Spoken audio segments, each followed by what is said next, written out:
오늘 옥천에서 주일 예배를 드리게 돼서 감사합니다. 방금 읽으셨던 창세기 1장 1절부터 3절 초반부까지 성경에서 가장 중요한 기초고, 또 그리스도인으로서의 삶이나 또 사역자로서 살아가야 될 모든 사람들에게 가장 중요한 기초입니다.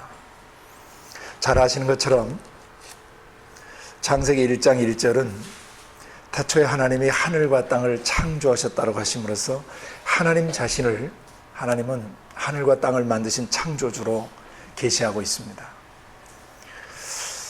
그리고 두 번째, 그때 만들어진 땅 지구는 혼돈하고 그랬는데, 이 혼돈이라는 말은 원래 formless, 아직 모양새가 없고 흙덩어리만 있기 때문에 형체가 아직 없고, 두 번째 텅 비어 있으며, 세 번째 이 우주 공간 하늘과 이 지구 사이에 이 텅 빈 공간은 칠흑 같은 어둠만이 꽉 차 있었더라.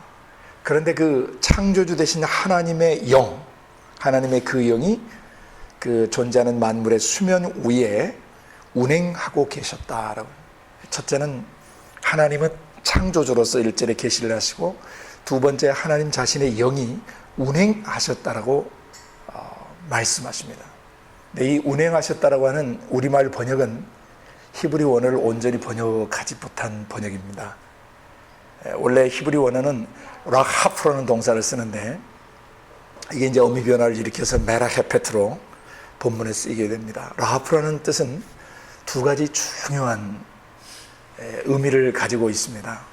하나는 새나 나비가 공중에 훨훨 날다라는 뜻입니다.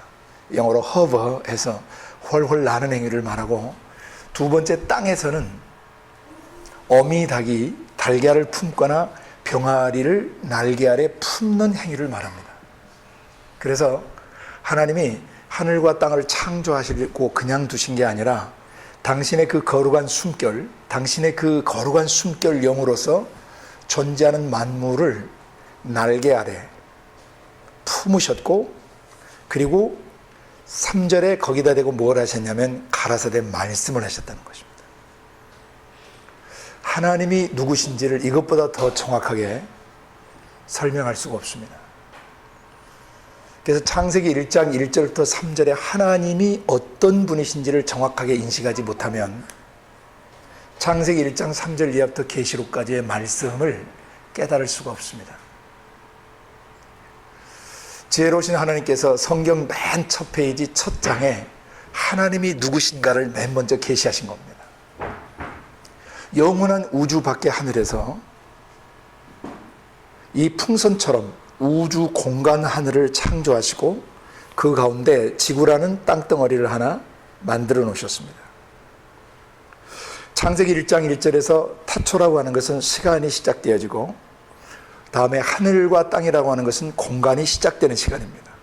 시간과 공간이 시작되고 다 언급되어 있지는 않지만은 이 하늘과 땅 안에는 성경에 언급되지 않는 어마어마한 원소들이 그 시간에 창조된 겁니다. 하늘에 있는 것들, 땅에 있는 것들, 눈에 보이는 것들과 보이지 않는 모든 것들이 엄청나게 창조되었던 것입니다.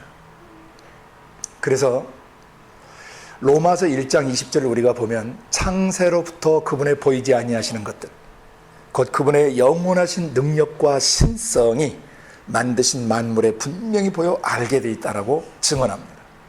그의 영원하신 능력, 그리고 그분의 신성, His eternal power 하고 His divine nature, 신 되신 분의 속성, 성향들이 만들어진 모든 만물 속에, 미생물부터 시작해서 눈에 보이는 거대한 존재까지 인간의 눈에 보이는 것과 보이지 않는 모든 원소들 속에는 하나님이 누구신지를 알 수 있도록 그분의 영원하신 능력과 신성을 계시해 놓으셨다는 것입니다. 그래서 창세기 1장 1절은 그냥 보면 안 됩니다. 어마어마한 성구입니다. 하늘과 땅과 그 안에 존재하는 모든 것들을 다 만들어 놓으셨기 때문에 하늘과 땅에 있는 모든 것들을 만들어 놓으신 그 안에 어떻게든 하나님을 보고 느끼고 경험할 수 있도록 조치를 취해 놓으셨다는 것입니다. 시간대 속에 공간 안에 그래서 창세기 1장 1절을 우리가 깊이 묵상하면서 하나님이 누구신가를 보려면 눈에 보이는 세상, 그리고 보이지 않는 원소들, 그거 하나하나를 알아가면서 하나님 아버지가 어떤 분이신지를 알게 됩니다. 창세기 1장 1절을 푸는 가장 중요한 열쇠는 로마서 1장 20절에 만물 속에 깃들어 있는 영원하신 능력과 신성이라는 것과, 또 하나는 죄송합니다. 또 하나는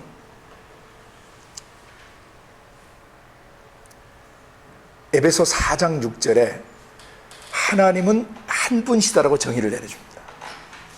하나님은 한 분이신데 그 하나님은 만유의 아버지시다. 만물의 아버지시다. 하나님이 누구시냐? 만들어진 존재하는 만물의 아버지신데 그 아버지는 만물 위에 계시고 만물을 관통하시고 만물 속에 계시는 분이시다.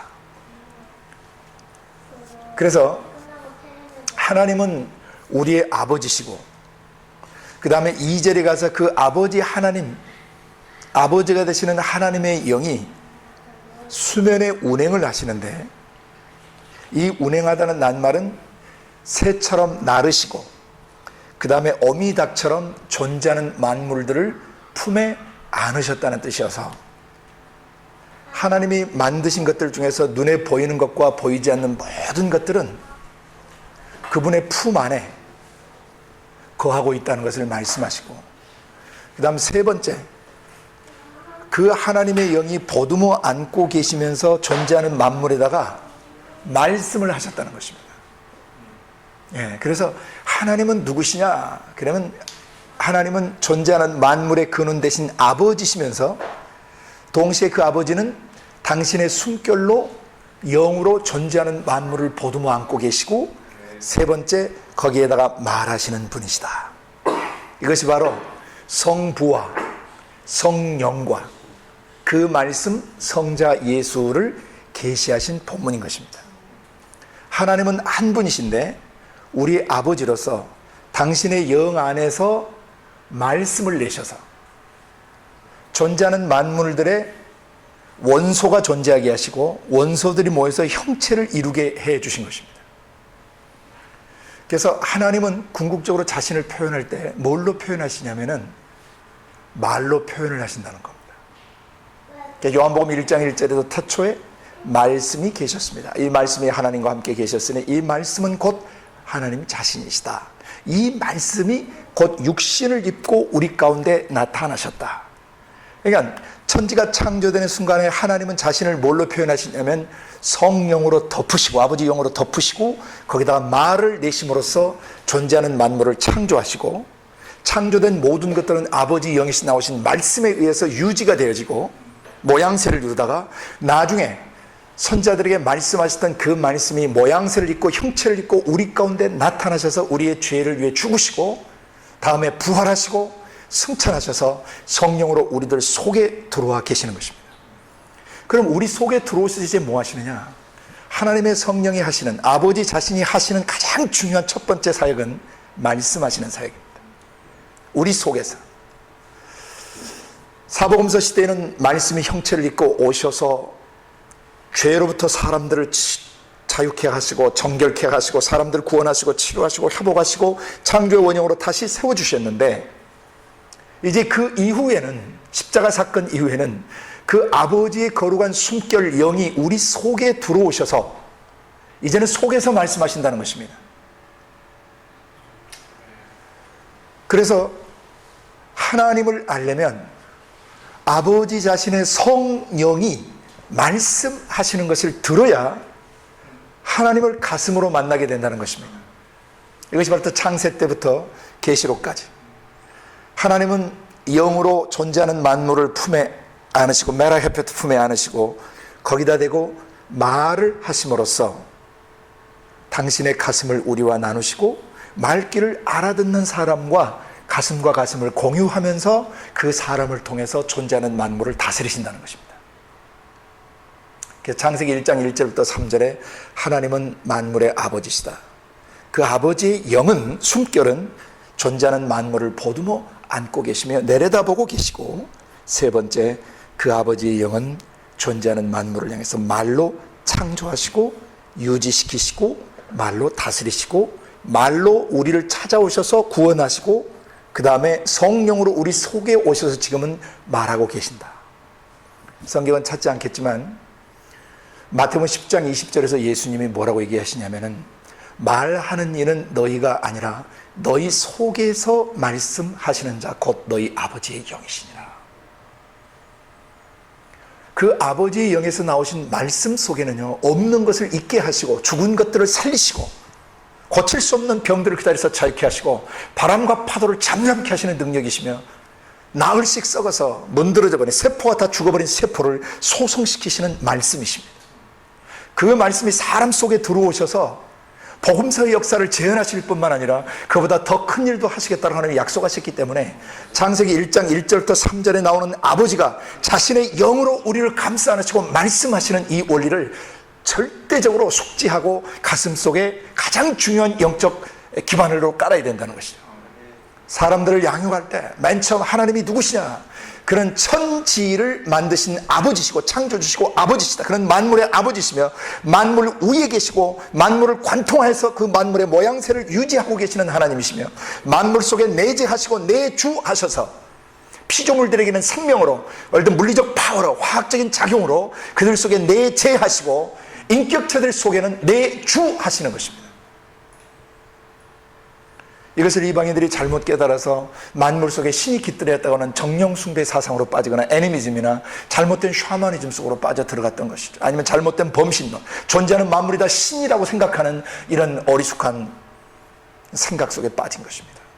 창세기 1장 1절부터 3절을 초창기부터 제대로 가르치고 제대로 제자 훈련을 했다라면 인류 역사는 이렇게 진행되지 않았을 것입니다. 왜?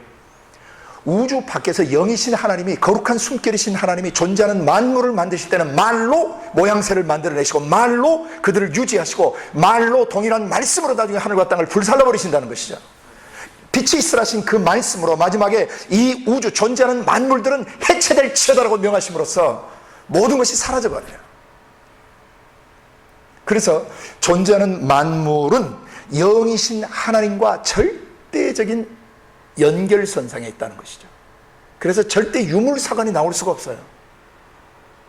영과 상관없는 물질이 있을 수 없다는 것입니다. 보이는 것이든 보이지 않는 것이든 간에 하나님의 영과 단절되어 있는 물질이나 피조물은 없어요.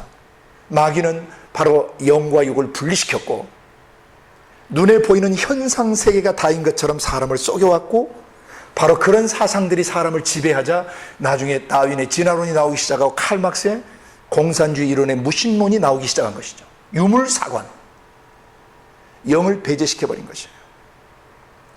오늘날도 수많은 그리스도인들이 자기의 눈, 코, 귀, 입, 숨쉬고 움직이고 생활하는 모든 것들이 그냥 육체적으로 활동하는 줄 안다는 것입니다.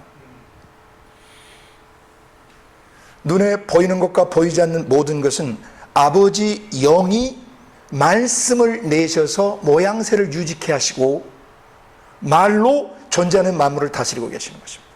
여기서 가장 중요하게 이제 사역자들이 기억해야 될 것은 하나님의 나라에 대한 원리가 여기 게시되어 있어요. 하나님의 나라. 성경은 Kingdom of God, 하나님의 나라 또는 Kingdom of Heaven, 하늘 나라 두 개로 표현을 합니다. 하나님 나라를 Kingdom of God에서 하나님을 쓸 때는 그 통치의 주체, 인격체가 누구냐? 사람이냐? 하나님이냐? 마귀냐? 누가 다스리느냐는 관점에서 얘기하실 때는 하나님의 나라로 표현을 합니다. 그건 뭐냐면 사람이 다스리는 나라의 대조 개념입니다. 다스리는 주체가 누구냐? 하나님이냐? 사람이냐? 이것을 다룰 때는 하나님의 나라와 세상 나라 또는 사람이 다스리는 나라, 인본주의적인 나라, 또 하나 하늘 나라라고 할 때는 그 개념이 하늘 영원한 세계냐, 이 땅 언젠가 멸망할 땅에 속한 나라냐. 그래서 하늘의 나라와 세상의 나라, 땅의 나라의 개념, 장소 개념으로 설명을 할 때는, 영역 개념으로 설명을 할 때는 하늘 나라라고 표현을 합니다. 둘 다 맞습니다. 그런데 중요한 것은 하나님 나라 천국은 어떤 나라냐라고 하면 이 그리스도인들이 지금 죽어서 가는 나라로 생각을 한단 말입니다. 이것은 심각한 신학적 오류와 교리적 오류의 바탕을 두고 있기 때문에 이런 현상이 일어나요. 죽어 천국 가는 것처럼 생각한다는 거죠. 아닙니다. 창세기 1장 1절부터 3절을 사역자들이 바로 가르쳤어야 되는 것입니다. 하나님의 나라는 아버지가 계신 것이에요. 그래서 아버지라는 분이, 하나님이라는 분이 어떻게 존재하시는가에 따라서 천국이란 존재, 하늘나라라고 하는 그 존재는 어떻게 존재하는가, 존재 양식을 깨닫게 돼요. 하늘나라는 아버지가 계신 곳입니다. 그리고 아버지의 거룩한 영이 말하시는 나라가 하나님의 나라입니다. 아버지가 가슴속에서 생각하시고 느끼시고 결정하신 것을 인격적으로 말하시는 나라가 하나님의 나라예요. 그래서 천국의 존재 방식은 아버지와 아버지 자신의 거룩한 숨결과 숨을 쉬시면서 말을 내시는 그 나라, 그게 아버지 나라의 존재 방식입니다. 천국에. 그 다음에 중요한 것은 그 나라가 임재하시는 방식을 이해해야 돼요. 천국이 임하시는 방식도 똑같습니다. 아버지가 당신의 성령으로 오셔서 말하시면서 임하시는 것입니다. 하나님 나라 임재를 무슨 느낌이나 감각이나 환상이나 이런 걸로 가르치면 안 된다는 것입니다. 하나님의 나라는 아버지의 영에서 선명하고 정확하게 깨달을 수 있고 이해할 수 있는 말씀으로 임하시는 나라입니다. 그게 천국의 임재 방식입니다. 그 다음에 천국의 창조 방식이나 통치 방식이 똑같습니다. 없는 것을 있게 하시는 것은 말로 하시는 겁니다. 죽은 자를 살리시고 없는 것을 있는 것 같이 부르시는 것은 말로 선언하시면 허공 속에서 새들이 날기 시작하는 것입니다. 해와 달과 별들이 생겨나는 것입니다. 땅을 향해서 말이 떨어지면 풀과 채소와 과일나무들이 돋아나기 시작합니다. 바다를 향해서 말씀이 떨어지면 수많은 생명체들이 살아 움직이기 시작하는 것입니다. 하나님 나라의 창조 방식, 하나님 나라의 통치 방식, 다스리는 방식은 아버지가 영에서 말을 내셔서 창조하시고 다스리시는 것입니다. 그럼 이 사람이 천국의 통치 안에 들어가고 있는가? 천국의 주권적 통치 안에 들어가고 있는가? 안 들어가고 있는가를 보면 이 사람이 아버지 영에서 나오신 말 앞에, 말씀 앞에 순복하고 있는가, 안 하고 있는가?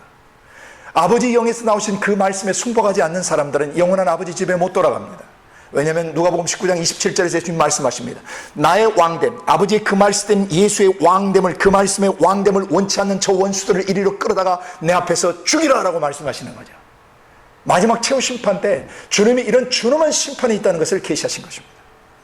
한 사람이 지상 살면서 가장 중요하게 가슴속에서 인식하고 있어야 되는 것은 우주 밖에 아버지께서 영원하신 숨결 거룩한 영으로 존재하는 만물을 안으시고 지구촌에서 먼지와 같은 지렁이 같은 나의 심령을 향해서 말씀하신다는 것이에요. 이제는 성령으로 내 속에 들어오셔서 속에서 말씀하신다는 것입니다. 그래서 하나님 나라가 어떻게 임하시느냐? 하나님 나라는 성령 아버지 영에서 말을 내심으로 임하시고, 말을 내심으로 창조하시고, 말을 내심으로 통치하신다는 겁니다. 우리가 자식들 키울 때도 앉아 일어서 가라 이렇게 해라 저렇게 해라 전부 말로 통치하는 겁니다. 또 말로 사람 웃기기도 하고 말로 사람 겁주기도 하고 말로 일생을 묶어버릴 수도 있어요.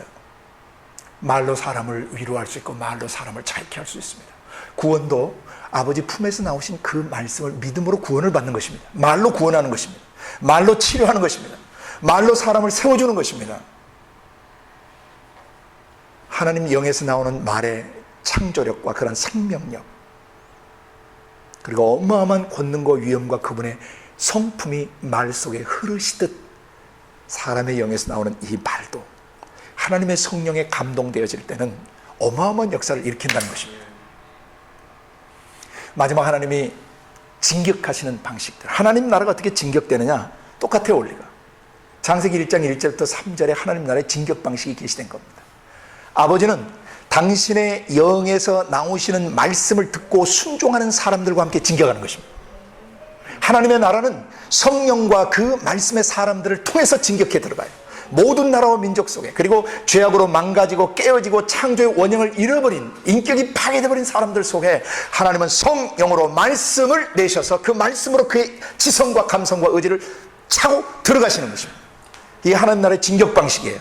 하나님 나라가 어떻게 오십니까? 성령과 말씀으로 오십니다. 하나님 나라가 어떻게 나아가십니까? 성령과 말씀으로 나아가는 것입니다. 그리고 하나님이 이 세상을 마지막 어떻게 심판하십니까?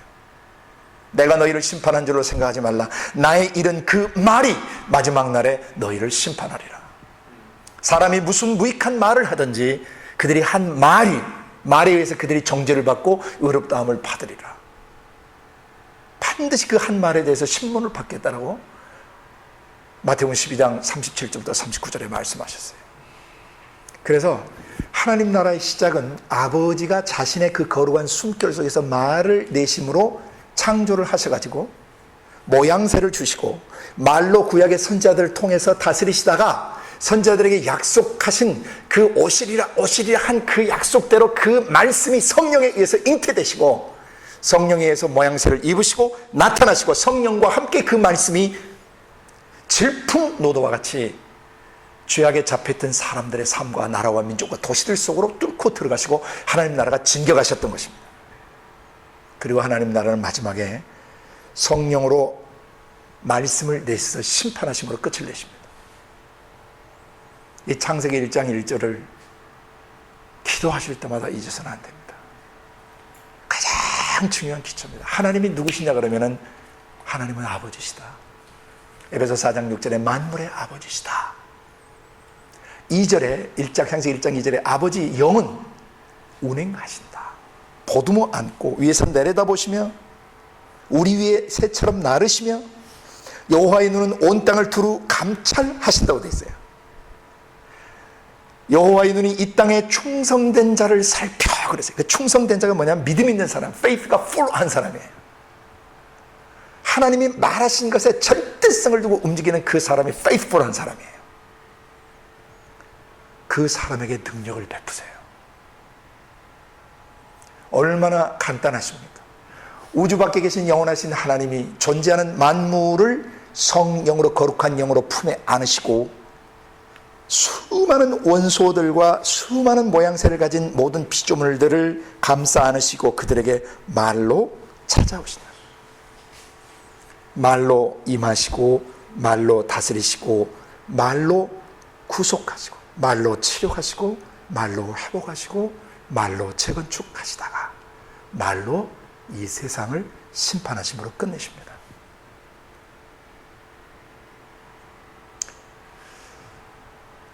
사람도 왈가왈부 얘기하다가 결국 그 당사자가 와서 말함으로 뭐예요? 결론을 맺게 되죠. 누가 옳은지 그런지 이랬다고 저랬다고 그러는데 정말 당신이 그랬느냐 안 했느냐 나와서 사람들 앞에서 내가 했습니다. 내가 안 했습니다. 선포함으로써 끝나는 거죠. 근데 만약 그가 위증하게 되면 벌을 받게 되는 것이죠. 이 말은 지금 뭘 설명하려고 그러냐면은 인격체 최종 권위가 어디 있는가를 얘기하는 것입니다. 한 존재하는 지정의를 가진 인격체 최종 권위는 그가 하는 말에 있습니다. 또는 그가 말한 것을 글로 쓰거나 사인함으로써 최종 권위를 갖습니다.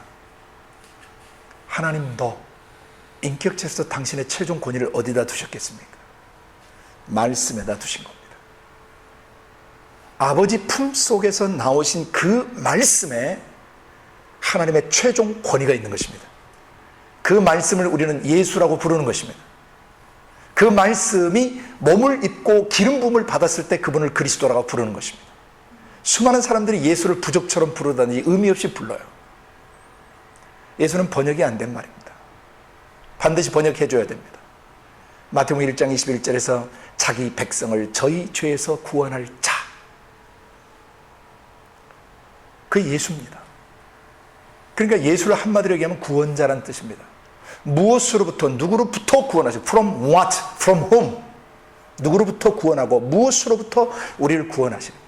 첫째는 마귀의 인격으로부터, 마귀적 지정의가 우리 속에 배어드는 걸로부터 우리를 건져내시는 데는 아버지의 영이 써 진리의 말씀이 거짓 메시지로부터 우리를 건져내시는 것입니다. 그게 구원입니다. 일평생 마귀가 우리 속에 집어넣은 거짓말은 말로 표현할 수가 없습니다. 넌 못생겼다, 너는 잘 살 수가 없다, 너는 뭐 그런 놈이고 너는 이런 놈이고, 어른들이 뭐 기분 나는 대로 던졌던 그 메시지에서 그 자아상이 일그러진 채로 굴절된 채로 형성돼 버린 것입니다. 그래서 자기는 미련한 놈이고 게으른 놈이고 자기는 정신머리가 없고 자기는 뭐 씀씀이가 해프고 자기는 성격이 좀 못돼 있고 자기는 고집이 세고 자기는 따뜻함이 없고 이런 거짓 메시지를 잔뜩 받아들여 가지고서는 괴물이 돼 있는 것입니다. 하나님이 우리를 너는 나의 형상과 모양으로 만들어져서 넌 나처럼 말하게 돼 있고 넌 나처럼 따뜻하고 넌 나처럼 친절하고 넌 나처럼 거룩하고 넌 나처럼 정의롭고 너는 나처럼 긍휼이 많은 사람이야.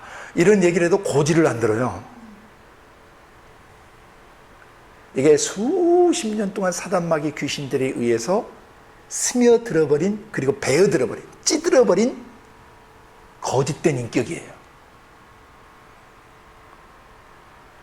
자기를 믿은 유대인들에게 예수님 요한복음 8장 31절 32절에서 말씀하셨습니다.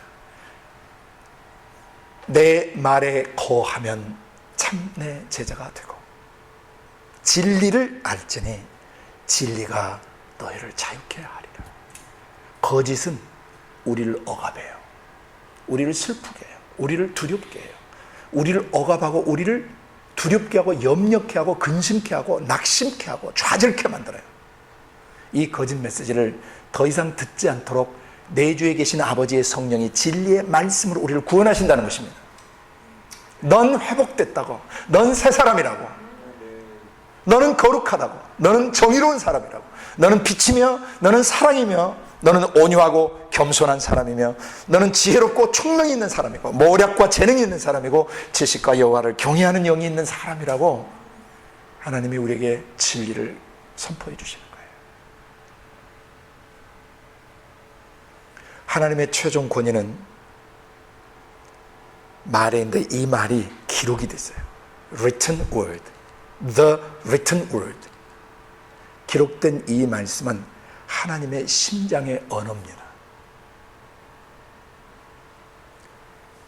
신 되신 분의 가슴 속에서 나온 그분의 heart language, 가슴의 언어예요. 이것을 인본주의적 지정의로 들으면 못 듣습니다. 사람의 생각, 사람의 감정, 사람의 의지를 총동원해서 성경을 연구하면 절대 하나님 못 만납니다. 왜? 바울 사도가 고린도전서 2장 9절부터 13절까지 한 말씀을 꼭 기억해야 합니다. 하나님이 하나님 자신을 사랑하는 사람들, 하나님을 사랑하는 사람들, 그 하나님의 성령과 하나님의 말씀을 사랑하고 하나님을 사랑하는 사람들을 위해서 예비해 놓으신 것들은 기록된 말씀 포함됩니다. 자기를 사랑하는 자를 위해서 예비하신 모든 것은 육신의 눈으로 볼 수 없고 육신의 귀로 들을 수 없고 마음의 생각으로도 생각할 수 없다. 상상할 수도 없다. 그러면 어찌까가 되는 겁니다. 아니 봐도 모르고 들어도 모르고 마음에 막 상상해서 그려봐도 알 수가 없으면 그 세계를 우리가 어떻게 알 수 있다는 말입니까? 해서 2장 10절에 바울이 이렇게 오직 어찌까에 대한 답이에요. 오직 하나님이 성령으로 이런 것들을 우리에게 보이셨으니라고 번역했는데 원문은 아포칼립토예요. 계시하셨으니. 자, 여기 보세요. 인간의 생각과 감정과 의지로 하나님의 가슴속을 알아보려고 노력하면 절대 하나님 못 만난다는 것입니다. 그거 어찌까? 어떻게 해야 되나? 안에 계신 성령님이 이런 것들, 눈으로 볼 수 없고 귀로 들을 수 없고 마음으로 상상할 수 없는 것들을 성령이 우리 속에서 우리의 생각 속에 우리의 감정 속에 우리의 의지 속에 열어서 보여주셔야, 하나님의 가슴을 열어서 보여주셔야 돼요. 이것을 성경의 다른 말로 하늘이 열렸다라고도 표현하고 하늘이 닫혔다라고도 표현합니다. 저 공간 하늘이 열고 닫히는 게 아닙니다. 이 공간 하늘이 열리면 큰일 납니다. 오존이 쏟아집니다. 이 공간이 열렸다는 뜻이 아닙니다. 하늘은 곧 주 계신 곳을 말해요. 하늘에 계신 분의 마음이 열렸다는 뜻이에요. 신의 마음은 아무도 열 수가 없어요. 하나님이 열어주시지 않으면 아무도 하나님의 가슴 속에 있는 것을 알 수가 없단 말입니다. 내가 왜 이 시대에 태어났고 왜 이 민족 속에 태어났고 왜 이런 부모에서 태어났고 내가 왜 이 시대에 태어났는지를 알 수가 없어요. 하늘이 열려야 합니다. 성경은 하늘 열림과 하늘 닫힘에 대해서 얘기하는데 하늘이 열린다는 것은 하늘에 계신 분의 마음이 열리시는 거예요. 그러면 하나님이 어떤 사람에게 마음을 여시는가는 우리가 인격적으로 생각하면 금방 알 수 있어요. 장로님은 어떤 사람에게 마음이 제일 먼저 열리세요? 그런 사람 보면 마음이 확 열리세요? 이렇게 목사님 어떤 사람 만날 때 잘 마음이 확 열려요? 친절하고 따뜻한 사람. 우리 사모님은? 그 하트를 가진 사람. 권사님은? 역시 마음이 부드럽고 제 말을 잘 들어주는 아, 그런 사람 보면 마음이 확 열리시는군요. 공감하는 자. 하나님은 그러면 어떤 사람에게 마음을 가장 잘 여실까요? 성경에 나와 있어요. 여러 가지가 있는데 출발은 심령 중심이 깨어진 사람들. 자기가 죄인이고 자기가 아버지 성품의 기준에 너무 벗어났고 자기가 본질상 진노의 자식이라는 것을 알고 하나님 앞에 그 의의 기준 앞에 자기를 깨트리는 그런 그 하나님의 구하시는 제사는 상한 심령이라 할 때 상처 입은 심령이라는 뜻이 아니고 마음이 깨어진 사람이라는 뜻이에요. broken hearted. 마음이 깨어진 사람을 보면 하나님은 확 열리세요. 그리고 전심으로 자기를 향하는 자들. 코드가 그냥 필이 꽂혀버리시니까 하나님께서. 특히 다윗 같은 사람을 The man after my own heart라고 표현하시거든요. 내 마음을 그대로 따라오는 내 마음과 포개지는 애. 하나님의 눈물, 하나님의 긍휼, 하나님의 자비와 똑같은 마음을 가지면 오버랩이 되는 거예요. 하나님하고. 이 사람에게 하나님 마음이 확 열리세요. 그러니까 누구에게 확 다치시냐면 죄를 지을 때. 내가 손이 짧아 구원치 못한 것 아니고 귀가 둔하여 듣지 못함도 아니라 다만 너희의 죄악이 너희와 나 사이를 내었다라고 하고 열왕기상 8장 35절에는 하늘이 닫히는 것에 대해서 얘기해요. 솔로몬 성전을 솔로몬이 지어 올리면서 죄를 지어서 하늘이 닫히면 엘리야 때 하늘이 3년 6개월 동안 닫히죠. 실제적으로 물질적으로 영적으로 다 닫혀버린 거예요. 다시 엘리야가 기도할 때 하늘이 열리면서 하나님의 회복의 역사가 일어나죠. 그래서 하늘을 열고 하늘을 닫을 수 있는 사람, 그 사람이 누군가를 우리가 제대로 인식한다면 언제 하나님이 당신의 심장을 열어서 우리에게 보여주시겠는가? 우리 중심이 깨져야 된다는 거죠.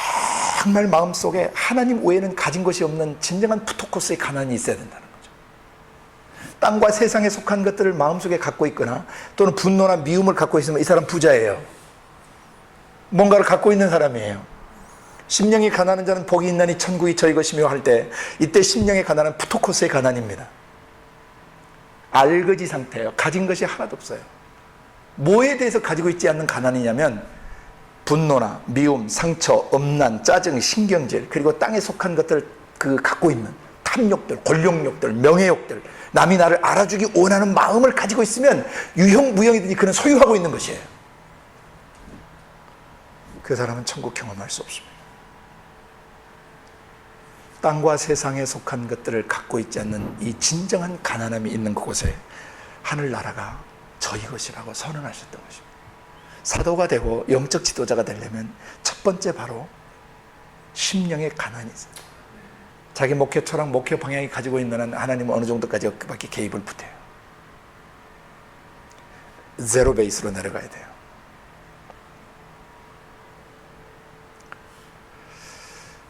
하나님이 열어서 항상 당신의 심장을 열어서 보여줄 수 있는 사람, 성령 안에서 자기 지정의가 항상 하나님의 영을 향하여 열려있는 사람, 깨어진 사람, 전심으로 그분을 찾는 사람, 그분 외의 것은 갖고 있지 않으려고 거룩한 몸부림을 치는 사람들, 이 사람들에게는 눈으로 볼 수 없고 귀로 들을 수 없고 마음으로 상상할 수 없는 것들이 실제로 보여지고 들려지고 인지되어지고 깨달아진다는 것입니다.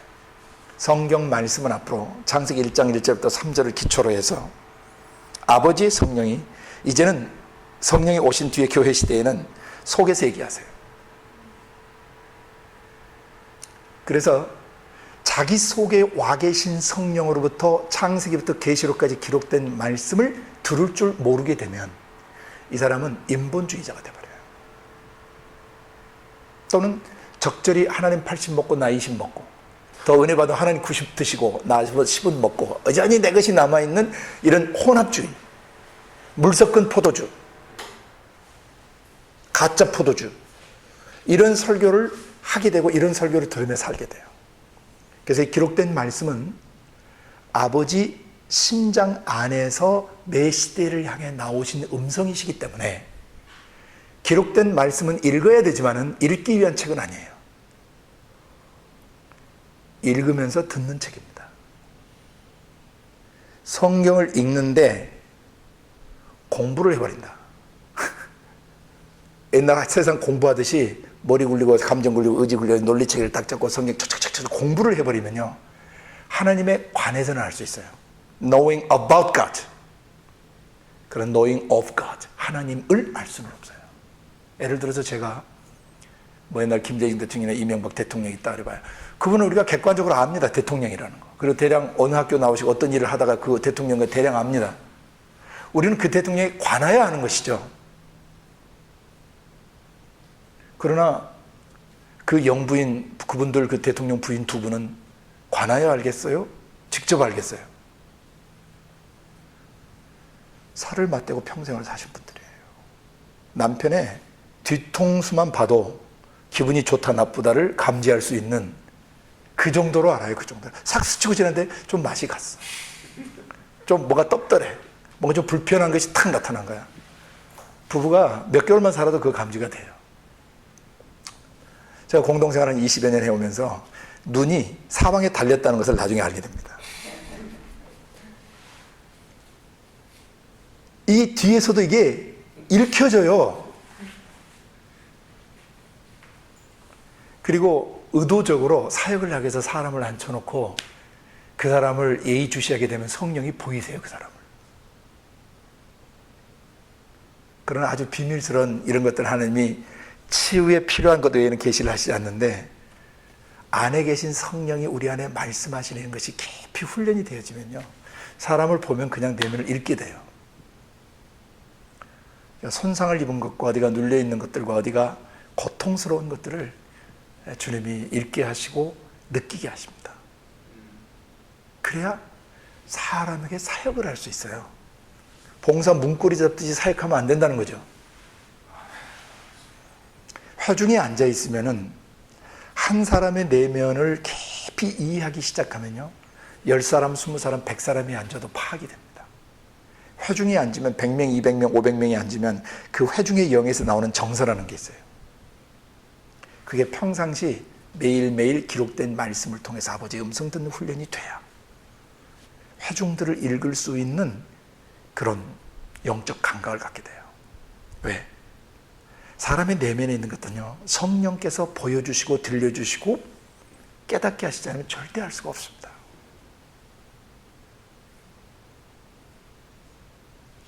아버지 영에서 나오신 그 말씀이 하나님의 최종 권위시기 때문에 하나님은 기록된 말씀을 근거로 해서 모든 일들을 하시고 전략을 짜시고 기획하시고 구상하시고 추진하시고 평가하십니다. 아무리 사람이 하나님을 위해 좋은 일을 많이 했어도 법대로 경주하지 않으면 마지막에 상이 없습니다. 법이라고 하는 것은 아버지 영이 쓰신 말씀의 법입니다.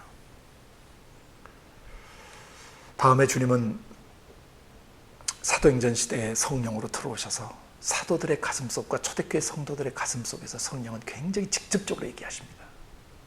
우리는 이걸 잃어버린 것 같습니다. 빌립 집사라든지 스데반 집사라든지 베드로 사도라든지 성령이 그 자리에서 말씀하신 걸 듣고 바로 움직입니다. 이건 뭔가 우리와 다른 제자 훈련을 받았다는 것입니다. 우리는 사람의 지성을 일깨우고 감성을 일깨우고 의지의 결단을 촉구해서 논리적으로 성경 공부를 시키고 계속 학습을 시켜서 사람을 변화시키려고 그래요. 지식은 갖는데요, 성품은 안 바뀝니다. 종이 가짜 모의 기독교입니다. 이걸 유사 기독교라고 합니다. The almost Christian. 거의 기독교인이 될 뻔한. 99.99% 비슷해요. 딱 결정적인 것이 뭐냐면 십자가에서 우리의 생각, 감정, 의지 속에 배어 들어온 모든 마귀적 불순물들과 마귀적 성품들이 100% 못 박혀서 처형돼서 내가 100% 순결한 사람이라고 하는 것을 믿어야 구원을 받습니다. 그게 진짜 기독교입니다. 그런데 거듭난 후에 아직도 자기 속에 찝찝한 것들이 많이 솟구쳐 오르기도 하고 스며들기도 하고 배어들기도 하고 봄으로써 들음으로써 속사람이 아주 뒤죽박죽 혼합이 되어버린단 말입니다. 이 사람 구원의 확신을 다시 짚어줘야 됩니다. 이 사람 진짜 믿음이 뭔지, 십자가를 믿는다는 것이 무엇인지 다시 복음을 제시해서 정돈해줘야 합니다.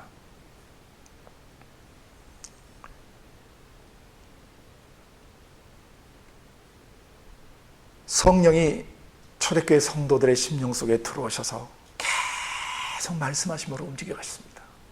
빌립 집사도 일어나 가사로 내려가는 길로 가라. 네, 갑니다. 병거가 보입니다. 병거 가까이 가라 그럽니다. 성령께서. 갑니다. 이거 우리 회복해야 된다는 겁니다. 가까이 가서 보니까 뭘 읽고 계셔서 잘 깨달으십니까? 아니, 가르쳐주는 사람이었을 때 제가 어떻게 깨닫겠습니까? 구순애 씨가 굉장히 높으신 분이에요. 이게 이사야서 53장을 읽고 계셨는데 이게 선지자 자신을 말하는 것이요 또 다른 누구를 말하는 게 뭔 소리요? 라고 물으니까 그게 바로 예수라는 것을 설명해 주고 나중에 세례를 그 자리에서 받고 그 다음에 성령이 순간이동시켜서 빌립 집사로 옮겨가셔서 나중에 그가 사마리아 성에 들어가서 또 그 마술사 시몬을 거꾸로 때리고 또 자기 내 딸을 선지자가 되게 만들고 바울사도 역시 소아시아 지역에서 계속 복음을 전하려고 하지만 예수의 영이 허락질 않아요. 그래서 마귀가 우리를 시험하는 건가? 다시 비두니아 쪽으로 올라가서 또 복음을 전할 때니 예수의 영이 허락지 아니하시는지라. 저 같았으면 영적 전쟁했을 겁니다. 둔해가지고 이게 드디어 이 소아시아 땅, 터키 땅에 복음의 전진 베이스를 놓으려고 하니까 마귀가 발악을 하는구나. 전쟁에 지금 막 기도했을지도 몰라요, 저 같으면. 근데 바울은 예수의 영이 허락지 않았다고 얘기했어요. 그 밤에 마게도냐 환상이 열리면서 건너와서 우리를 도우라는 환상을 보게 됩니다. 이것을 나눴을 때 사람들이 함께하는 선교사 팀이 이는 주께서 우리를 부르신 줄로 인정하고 가노라 하면서 옮겨가는데 그 마게도냐 환상의 주인공이 루디아라는 여자였다는 사실을 나중에 알게 된 거죠. 복음의 전진 베이스가 아시아에서 유럽으로 옮겨간 겁니다. 이 별 볼 일 없는 옷배 장사 아줌마가 바울 일행을 나 예수 믿는 사람으로 알거든 우리 집에 머물러달라고 강권하게 데려다가 그 집에 있게 함으로써 빌립보 교회가 탄생되어지고 그 여인의 헌신이 전 유럽 선교를 위한 전진 베이스가 됐던 것이죠. 오늘 우리가 마지막 대추수를 위한 그런 전진 베이스가 될 수 있다는 것입니다. 성령의 음성을 들을 때예요. 그 다음에 계시록 마지막에 가시면 7 교회에게 공통적으로 하나님 아버지께서 말씀하세요. 성령이 교회들에게 하시는 말씀을 들을지어다. 7번 얘기하세요. 곧 지상교회는 에베소 유형이든 서머나 유형이든 버가모 유형이든 사데 유형이든 빌라델비아 유형이든 라오디게아 유형이든 간에 어떤 유형이든 간에 그 7 유형의 교회들 다 공히 성령이 교회들에게 하시는 음성을 들어야 된다는 것입니다. 오늘 이 시대의 교회, 그 교회인 우리 자신과 전 세계 예수 공동체 지체들이 내주에 계신 성령이 말씀하시는 것을 들음으로 재창조의 역사들이 일어나고 구속과 치유와 회복들이 다시 일어나고 속사람이 다시 하나님이 원하시는 원래 형상대로 빚어지는 역사가 일어나도록 다시 한번 기록된 말씀에 철저히 위탁하고 돌아와야 돼요. 그리고 계시록 22장 마지막 절을 한번 읽어보죠. 22장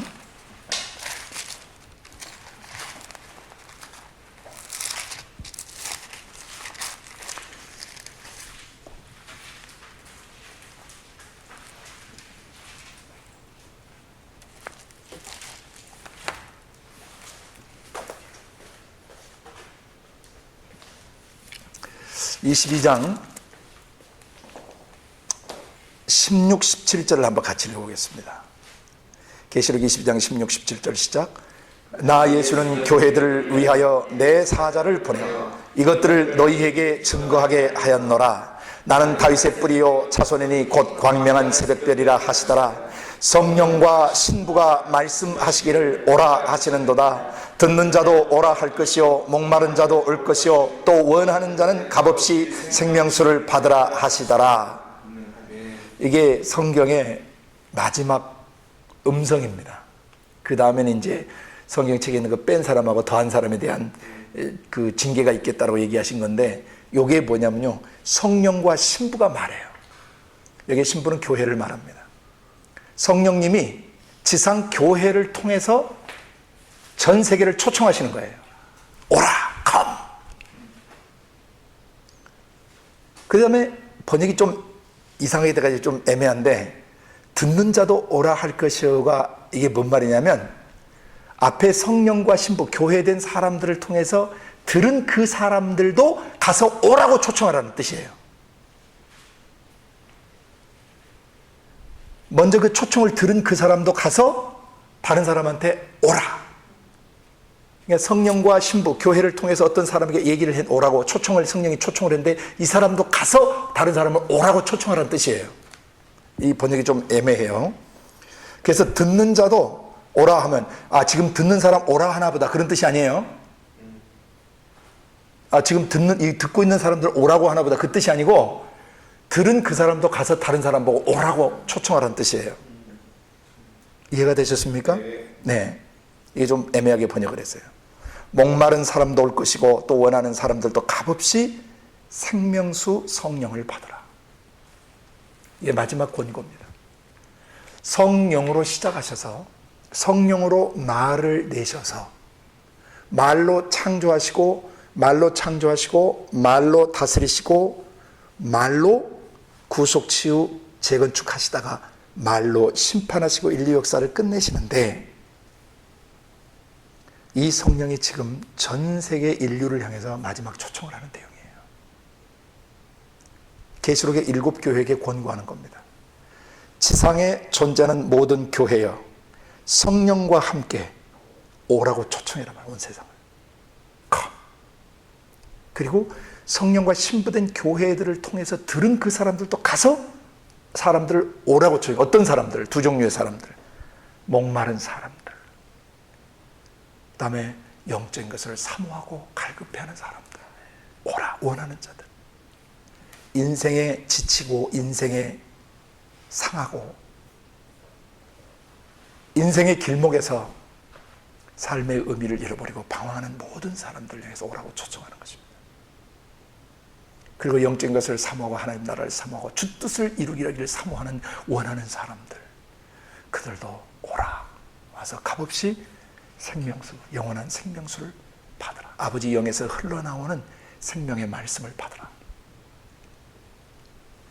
창세기부터 계시록까지 성령께서 구약에서는 선지자들의 심령을 울리면서 선지자들을 그 시대에 나팔 삼으시고, 다음에 성령이 직접 그 말씀 예수를 육화시키셔서 구속치유 회복사역을 하게 하시고, 다시 성령이 사도행전 시대에 성도들의 심령과 육체 속에 들어오셔서 말씀하시면서 창조의 역사, 구속의 역사, 치유의 역사를 진행하시다가 마지막 인류 역사 마지막에 지상교회에게 성령이 교회들에게 하시는 말씀을 들으라 하시고, 들은 그 교회들로 가서 온 세상을 향해서 마지막 대주실 때 오라고 초청하라고 명하셨습니다. 이곳에 머무시는 동안 매일 성경을 읽으셔야 합니다. 그냥 읽으시면 안 되고 음성을 들으시면서 읽어야 합니다. 절대 사람의 생각, 감정, 의지를 가지고 성경을 공부하시면 안 됩니다. 안에 계신 성령님이 약속하셨습니다. 내가 너를 도와줄 보혜사를 보내겠다. 첫 번째 보혜사로 오신 예수는 우리 죄 문제를 도와주러 오신, 대속제물로 오신 분이셨지만 또 다르게 오시는 보혜사, 두 번째 오시는 또 다른 형태의 보혜사는 우리의 속에 들어오셔서 도와주시는 겁니다. 아버지가 우리를 돕는 방식을 두 단계로 펼치신 거예요. 하나는 당신 속에 있는 말씀을 육화시키셔서 사람 몸에 있는 죄들을 담당하신 거예요. 아버지가 우리를 도와주시는 방식입니다. 첫 번째는 구속, 치유, 회복을 위해서 우리를 도와주셨습니다. 두 번째는 성령을, 당신 쓴의 영을 사람 속에 보내셔서 도와주시는데, 이걸 갖다가 또 다른 보혜사라고 번역했던 것입니다. Another helper, 또 다른 형태로 도와주시는 분이라는 뜻입니다. 파라클레토스는 헬퍼로 번역을 해야 가장 정확한 번역입니다. 법정에서 도우면 애드보킷 변호사가 되는 거고, 상담하러 도와주면, 문제를 상담하기 위해서 도와주면 카운슬러가 되시는 거고, 그 다음에 상처 입은 사람들을 도와줄 때는 힐러로서, 치유자로서 도와주시는 겁니다. 그러니까 제1의적, 첫 번째 보혜사라는 뜻은 돕는 자라는 뜻입니다. 우리 속에 들어오셔서 모든 것을 도와주시겠다고 약속하셨습니다. 성령의 도움을 의지해야 합니다. 성령님, 이 문맥의 흐름, 문장의 흐름 속에 담긴 당신의 음성을 들려주십시오. 한 절 한 절을 제대로 이해하시려면 핵심이 되는 낱말을 찾아내셔야 합니다. 어떤 말을 할 때는 그가 말하고자 하는 것을 어떤 낱말을 연결시켜서 문장을 만들어 전합니다. 그래서 하나님의 음성을 정확히 들으려면 한 절 한 절 속에 핵심이 되는 낱말이 무엇인지를 꼭 짚어내고, 아까 같으면 창조하시니라, 아버지가 하나님이 창조하시니라, 하나님이 운행하시니라, 하나님이 말씀하시니라, 누가 뭐뭐 했는가를 두 번째로 찾아내야 됩니다. 그것만, 그 두 가지만 하시면 음성은 그냥 들립니다. 핵심이 되는 낱말이 무엇이며 누가 뭘 하였는가, 그걸 일단 찾으면 나머지는 다 수식어구들이에요. 그러면 아버지 음성이 그냥 들립니다. 그래서 한 절 한 절을 절풀이식 강해 설교를 하면 안 됩니다. 절풀이식 설교라는 것은 한 절 딱 있고 자기가 하고 싶은 얘기 마음껏 하다가 그 다음 절로 넘어가요. 연결이 안 돼. 1절하고 연결이 안 돼. 그리고 또 2절 열심히 설명해서 오늘 본문이 1절부터 10절까지인데 10절까지 열심히 설교하고 강해 설교를 했어요. 그러니까 도대체 오늘 1절부터 10절까지 뭐 하란 얘기요? 이게 안 되면 그 설교자가 지절거린 것이에요. 1절부터 10절을요, 한 절 한 절씩 반드시 구슬 깨듯이 연결고리로 꿰 나가야 합니다. 이것을 문맥, 문장의 흐름이라고 합니다. 사람이 말을 끝까지 들어봐야 되거든요. 창세기 때 뭘 말해서 50장 뭘로 끝나는지를 한 책을 장절 없이 말씀하신 거예요. 그럼 창세기를 통째로 들어야 되는 것입니다. 그러면 시간이 걸리죠. 구체적으로 계획을 짜서 듣기로 결정해야 돼요. 그래서 먼저 잘 읽고 단락을 나눈 선생님들이 도와주면 읽기가 쉽죠. 창세기를 큰 단락으로 나눠서 어디부터 어디까지 무슨 얘기고, 어디부터 어디까지 무슨 얘기고, 어디부터 어디까지 무슨 얘기야. 그러면은 이 단락 자체가 음성이에요. 이 음성을 한번 들으면 사라지지 않습니다. 약속하셨거든요. 내가 마지막 날 새 언약을 세우겠는데, 이것은 신의 산의 언약과 다른 거야. 돌에 새겼던 언약과 다른 거야. 마지막 날 내가 세울 언약, 예레미야 31장과 히브리서 8장과 10장에 언급하셨죠. 새 언약이 뭐냐면, 신약이 뭐냐면요, 내 법을 너희 마음과 생각에 새겨버리시는 거예요. 신약 시대에 살고 있는데, 새 언약 시대에 살고 있는데, 자기의 생각과 감정과 의지 속에 본문이 새겨져 있지 않다. 하나님의 음성이 각인되어 있지 않다. 이 사람 진짜 그리스도인지 다시 검증해야 합니다. 종교인입니다. 예배당에 열심히 다녀서 주워 들은 겁니다. 많은 지식을 전달받은 것입니다. 근데 정작 하나님 살아계시다고 하지만 살아계신 분 눈빛하고 얼굴, 한 번도 얼굴이 마주치지 않습니다. 표정도 읽지 않습니다. 말투나 음색도 생각할 겨를이 없습니다. 그 다음에 그분의 가슴과 내 가슴이 만나지는 감동이나 사귐이 없어도 예배당에 계속 왔다 갔다 합니다. 그건 종교 귀신에게 잡혀 있는 것입니다. 기독교 아닙니다. 종교 의식을 치르는 자들입니다. 그건 종교 집단들인 것입니다. 하나님은 살아계십니다. 우리의 육체와 마음 속에 영으로 살아계십니다. 숨쉬고 계십니다. 생각하시는 분이십니다. 감정을 갖고 계시는 분이십니다. 의지를 갖고 계십니다. 우리가 전화로 친구의 얼굴과 아는 사람의 얼굴을 보지 않지만 가슴을 나누는데 아무 어려움이 없듯이 아버지 얼굴이 모양새가 보이지 않아도 아버지의 생각, 아버지 감정, 아버지 의지를 날마다 나의 지정이가 만나고 경험하고 듣고 사귐을 가져야 이게 교회고 이게 진짜 그리스도인이라는 것입니다. 그럼 무엇을 근거로 아버지를 맨날 만나야 되는가? 아버지의 마음에서 내신 이 말씀책을 근거로 아버지를 만나야 된다는 것입니다. 그날 생각 속에 각인이 됩니다. 감정 속에 새겨집니다. 의지의 결단이 일어납니다. 그리고 그는 그리스도인으로서의 삶을 살게 됩니다.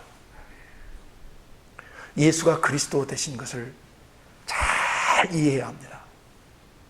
예수가 말씀이 육신이 되어 오신 구세주가 그리스도가 되셨다는 것은 굉장히 중요합니다. 말씀이 육신을 입으실 때 그분이 그 육신 위에 기름 부음을 받으셨는데요. 그 기름 부음은 구약 성경에 3가지로 계시됐습니다. 제일 처음에는 선지자 세울 때, 그 다음에 죄가 생겨서 제사장 세울 때, 그 다음에 왕을 원해서 왕을 세울 때, 이 3사람을 세울 때 기름을 부었는데 기름 부은다는 뜻은 오늘날 얘기하면 공직 임명이라는 뜻입니다. 세상 정부도 공직에 임명하면 임명장을 주지 않습니까? 천국 정부, 영원한 나라에서 당신의 공직자들을 임명하실 때는 기름 부음을 주세요. 그러니까 우리가 신학교 가서 커리큘럼 맞춰서 자격증 따는 게 아니라는 거죠. 또 제자훈련 공과 맞춰서 자격증 따는 게 아니라는 거죠. 어느 단체가 원하는 훈련 코스 맞춰서 자격증 따는 게 아니에요.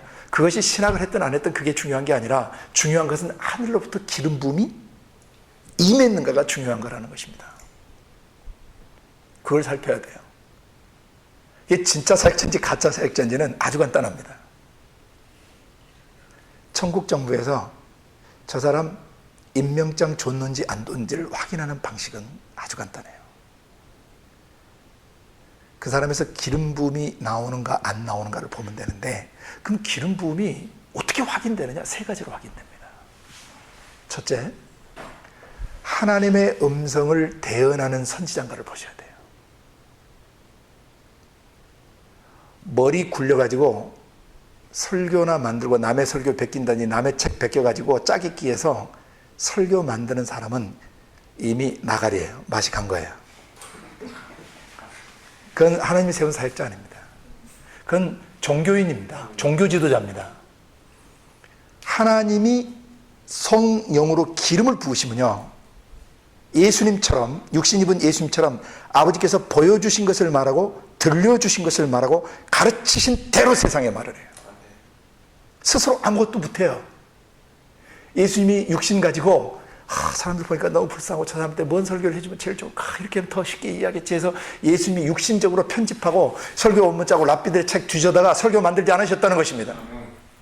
예수님은 405일은 미명에 아버지 임재 안에 들어가서 때로는 밤이 맞도록 기도하시면서 아버지께서 말할 것과 이룰 것을 친히 나에게 명령하여 주셨으니 나는 그의 명령이 영원한 생명을 주는 줄 아노라. 그러므로 나의 이르는 말은 내 말이 아니고 내 아버지께서 이르신 그대로 이르는 것이니라. 이게 바로 기름 부음 받은 사역자예요. 예수가 그리스도가 되신 것처럼 예수 믿은 우리가 그리스도인, 그리스도의 사람이 되어야 되는 것이죠. 그리스도의 사람, 그리스도인, 크리스찬이 됐다는 뜻은 성령을 통해서 기록된 말씀을 가지고 아버지 음성을 듣고 대언하는 선지자 삶을 사는 것이에요. 이게 기름 부음의 첫 번째 특징입니다. 그 메시지가 프로페틱한 건가? 아니 머리통 굴려서 다른 것 베껴가지고 남의 경험담, 남의 이야기들 다 결집해가지고 편집해가지고 이야기는 앵무새처럼 짓거리고 있는 것인지, 정말 가슴에서 주님을 만나서 주님의 심장을 대언하고 있는 것인지, 그게 기름 부음의 첫 번째 점검 방식이에요. 두 번째, 누구에게 기름 부었습니까? 제사장에게 부었습니다. 제사장은 죄를 다룰 줄 아는 사람입니다. 한 사람의 영혼을 딱 만나게 했는데 이 사람의 생각, 감정, 의지 속에 배어든 죄를 분별할 줄도 모르고 그의 말투나 행동 양식을 통해서 나타나는 파괴된 인격성이나 변질된 인격성, 그 문제의 원인인 죄인데 그 죄를 죽이고 태우고 씻고 죄를 뿌리 뽑고 죄를 분리시키고 죄를 벗겨내고 죄의 뿌리를 끊어내고 이런 것이 안 되는 사역자는 가짜 사역자예요. 무늬만 사역자입니다. 종교인들입니다. 예수 그리스도는 사람을 만나면 죄를 다뤘습니다. 죄로부터 사람을 자유케 했습니다. 죄로 형성된 인격에서 그를 자유케 해주었습니다. 죄가 남긴 후유증과 저주로부터 사람들을 치유하셨습니다. 그게 기름 부음입니다. 반드시 기름 부음은 죄를 다룰 줄 아는 제사장적 기름 부음이 있어야 됩니다. 마지막 세 번째가 왕으로서의 기름 부음입니다. 왕은 자기 백성을 보호하는 사람이에요. 백성을 관리하고 백성을 다스리고 국방, 경제, 먹고 사는 문제뿐만 아니라 그들의 사회생활, 시민생활, 교육, 사회의 제반 영역, 세븐 마인드 몰더스 영역 안에 있는 모든 영역을 통괄해서 다스리되 가장 중요한 왕의 임무는 자기 백성을 보호할 줄 알아야 돼요. 뭐로부터? 사단, 마귀, 귀신과 죄로, 질병으로부터. 그래서 사단을 꾸짖고 마귀를 꾸짖고 귀신들을 몰아내서 자기 백성을 죄로부터 건져내며 저주로부터 건져내며 사단 마귀의 거짓 메시지부터 사람을 건져낼 수 있는 그런 엑서사이즈 킹십, 왕권을 발동할 수 있는 그런 통치권이 있는 사람, 자기 교인들, 자기 식구들을 죄와 죽음과 질병으로부터 귀신으로부터 자유케 풀어놓을 수 있는 그런 영적 권세를 발동할 수 있는 그 사람이 왕으로서의 기름 부음을 받은 사람입니다. 계시록 5장 9절과 10절에서는 각 나라와 족속과 백성과 방 안에서 사람들을 피로 사서 하나님께 드리시고 그들을 왕들과 제사장 삼았다라고 선언하고 있습니다. 그래서 저희가 땅에서 왕노릇 하겠다라고 선포하고 있습니다. 아버지의 영에서 나오신 그 말씀은 예수가 되셨습니다. 아버지의 영에서 나오신 그 말씀 예수는 그리스도가 되셨습니다. 그 말씀은 아버지의 음성이시고 그 말씀은 죄를 다루시는 기름 부음을 가지고 계시며 그 말씀은 왕적 권세를 갖고 계시다는 것입니다. 그래서 그리스도를 따르는 사람들, 그리스도인들, 그 그리스도인들 속에는 세 가지 기름 부음이 있어야 진짜 그리스도인입니다. 아버지의 음성을 듣고 대언할 줄 아는가? 자기 속에 있는 죄와 다른 사람 속에 있는 죄 문제를 다룰 줄 아는가? 세 번째, 하늘 왕의 권세를 가지고 죄와 사단 마귀 귀신들을 호통치며 다스리며 백성을 빼내올 줄 아는가? 이 세 가지가 돼 있지 않으면 그리스도인이 아닙니다. 종교인입니다. 이 세 가지가 기름 부음으로 작동돼야 됩니다. 그러려면 어떻게 해야 되느냐? 아버지 영에서 나오신 말씀을 받으면 받는 순간 세 가지 기능이 나와요. 대언하는 기능과 죄를 다루는 것과 왕 같은 권세가 나가게 돼 있어요. 아버지 영에서 나오신 말씀으로 예수님은 죄를 다루셨습니다. 질병을 다루셨습니다. 죽은 자들을 다루셨습니다. 그리고 바람과 파도를 잠잠케 하셨습니다. 이것이 바로 왕적 권세입니다. 예수를 믿는 우리들 안에 다시 한번 창세기 1장부터 3절에 기초를 다져야 합니다. 아버지의 영에서 나오시는 그 말씀 예수는 창조주셨습니다. 통치자셨습니다. 우리의 구세주셨습니다. 그리고 사람 속에 들어오셔서 지금도 아버지의 성령은 말씀하십니다. 성령 사역을 언급할 때 제일 먼저 언급해야 될 것은 말씀하시는 성령이에요. 성령 사역을 표적과 기사로 보시면 안 돼요. 아버지의 가슴의 언어를 대언하는 사람인가? 이게 진짜 성령 사역자예요. 그 말씀에는 항상 세 가지 역사가 일어납니다. 아버지 음성이 대언되어지고 대언되는 순간 죄들이 빛과 어둠이 나눠지고 죄들이 다뤄지고 그 다음에 그 죄의 장본인인 죄짓게 하는 사단마귀 귀신인데 쫓김을 당하면서 사람의 영혼이 자유케 되고 치유되는 것입니다. 그리고 그 말로 건축을 하는 것입니다. 오늘 이곳 남옥 공동체 안에 창세기 1장 1절부터 3절에 그런 기름 부음이 또 가슴속에 새겨지는 은혜가 주님의 오시는 날까지 계속되시기를 예수님의 이름으로 축복합니다. 기도하겠습니다.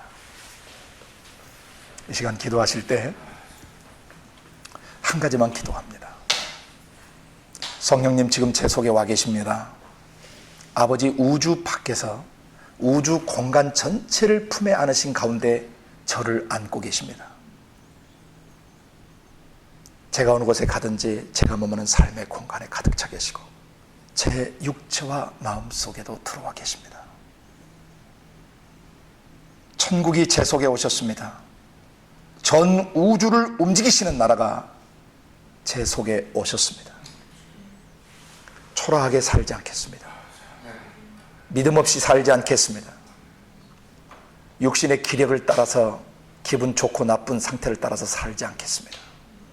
내 몸이 어떤 상태에 있든 내 마음이 어떤 상태에 있든 상관없이 내 안에 와 계신 아버지의 성령이 내 마음속에서 전 우주를 총괄하시고 지휘하시는데 제가 성령이 교회인 저에게 말씀하시는 음성을 일평생 듣겠습니다. 창세기부터 계시록까지 기록된 말씀을 더 이상 머리 굴려 공부하지 않을 것이고 기록된 말씀을 문맥 따라 읽어 들어가면서 아버지 음성 듣기로 결정합니다. 들을 때 대언하는 역사가 일어나게 주옵소서. 들을 때 죄를 다루게 하여 주옵소서. 나라와 민족의 죄를 다루고 개인의 죄를 다루고 가정의 죄를 다룰 수 있게 하시고 그 사람들을 죄짓게 만드는 죄와 질병과 저주의 세력들, 사단마귀 귀신의 세력을 완전히 결박하고 사람들을 거기서 건져낼 수 있는 왕적 통치권을 발휘하겠사오니 하나님 나를 그렇게 기름 부어 주시옵소서. 같이 통성으로 기도합니다. 왕이신 나의 하나님, 내가 주를 높이고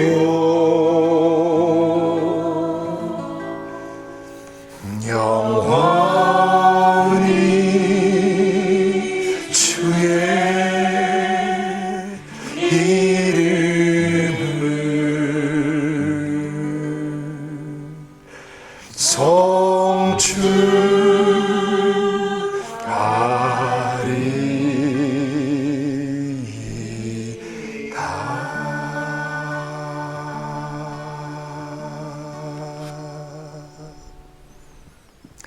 왕이신 우리 하나님, 우리 아버지 고맙습니다. 창세기 1장 1절부터 3절의 이 말씀이 얼마나 소중한지, 존재하는 만물의 기초요 기반이요 우리들의 존재의 기반이심을 고백합니다. 만물의 근원이신 아버지, 그 거룩한 영, 거룩한 숨결로 만들어진 모든 것 하나도 빠짐없이 다 품에 안아주시고 먼지와 같고 벌레 같은 우리의 심령 속에까지 성령으로 찾아오셔서 오늘 우리 가슴에 빛이 있으라 하시고 하늘이 있으라 하시고 땅에서 돋아나듯 모든 선하고 아름다운 것들이 돋아나게 하시며 해와 달과 별들이 지구를 비추듯 하나님의 우리의 심령을 낮에도 밤에도 비추시고 공중의 새가 날며 하나님이 누구신 자를 공중의 날마다 분초마다 계시하듯 하늘을 보며 주님 보게 하시고 아멘. 땅과 바다에 있는 만물을 보며 살아 움직이시는 아버지를 볼 수 있도록 계시하신 것을 찬양합니다. 아멘. 아버지의 나라의 존재 방식을 알았습니다. 임재하시는 방식도 알았고 창조하시는 원리도 알았고 통치하시고 진격하시며 심판하시는 원리도 깨닫게 하셨습니다. 아버지는 영에서 나오신 그 말씀으로 하나님 나라를 임하게 하시고 그 말씀의 사람과 함께 이 어둠 나라 속에, 세상 나라 속에 천국이 진격되게 하십니다. 성령과 함께 동역하겠습니다. 동행하겠습니다. 안에 계신 성령님 말씀하옵소서. 그 말씀이 우리 안에 애언적 사명을 감당하게 하시고 죄를 다루는 제사장적 기름 부음으로 임하게 하시고, 그리고 사단 마귀 귀신과 질병의 세력을 호통쳐 다스리고 그에 잡혀있는 사람과 나라와 민족 전체를 풀어놓는 왕 같은 권세를 사용하게 하옵소서. 그렇게 하실 주님을 기대하고 찬양합니다. 예수님의 이름으로 기도드리옵나이다.